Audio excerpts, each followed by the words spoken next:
Hello everybody, welcome back. Today as well we have got you another video. In this video I'll show you how you can share and collaborate on Apple Notes. But before that, please do make sure to like our video, subscribe our channel, and yes, without any further delay, let's start.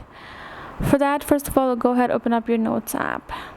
When you are in the Notes section and when you go to this folder section, you will find this Notes on iCloud.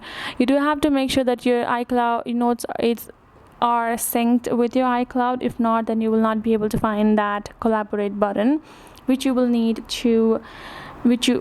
to do in Apple Notes, right? You're going to tap on Notes and you're going to tap on a create new note. Let's say I'm gonna type in hi and I'm done. Share this button, tap on collaborate. I'm going to tap on collaborate over here.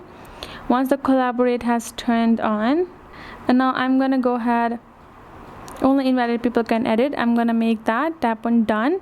So make sure that it's on collaborate, and once it's in collaborate, I can just go ahead, choose a number, or I can choose a messages way of simply sending them. Once I have sent them, through this way, they will be able to make some changes and it will reflect on it. And that's all you have to do. You just have to make sure that your iCloud is synced with your notes and you have turned on the collaborate so you can send it. That's it. Hope this video helped. Thank you so much for watching. I will see you guys in our next video.